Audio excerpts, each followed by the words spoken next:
my name's Gary. We're going to talk about the CAQ and hooking up some of the options. So, if you're going to be running boost switches for bathrooms, kitchens, you're going to be hooking up an option box. In the box containing the option box, you've got a couple of things that come along with that. There's some connectors that you may or may not use, along with some mounting screws. There's a white wire that you're going to be using for connecting the option box to the CAQ. There is a power cord for high voltage powering of the option box, which you can throw away. You are not going to be using that unless you're running a ComfoAir. But for just all of our low voltage connections, you do not need that power cord.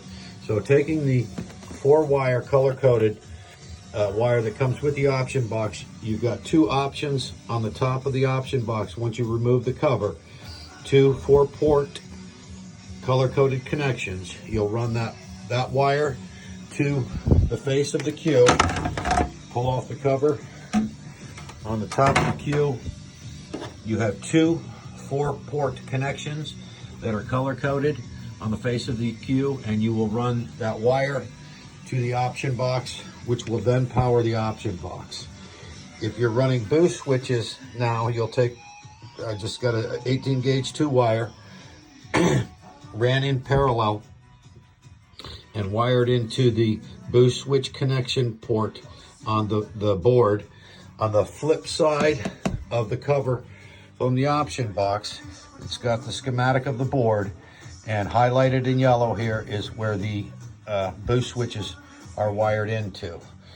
So from that point, power and communication from the option box is through the 4-wire to the face of the unit, and the boost switches will activate the boost on the unit itself.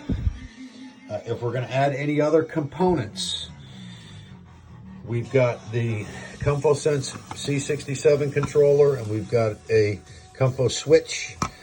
On the back of both of these, we've got a color-coded 4-port connection, just the same as the others, as the option box in the face of the CAQ. And you can run your 4-wire from either of these two that you're doing. You can run to, if you've got an empty port on in the option box, you can run it there, or you can run it to the face of the unit itself, either or. You have to be cognitive of the color coding of whatever wire you're using so that everything matches properly. When everything matches properly, you'll get your solid lights everywhere. And if you're getting a flashing green light, very quick flashing light, that means you've got something wired improperly.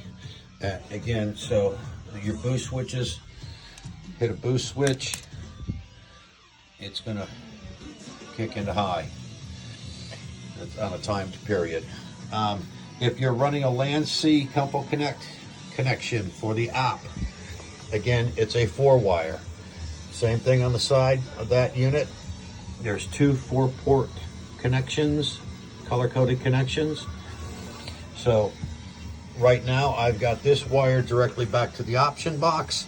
I could have also wired that to the face of the unit.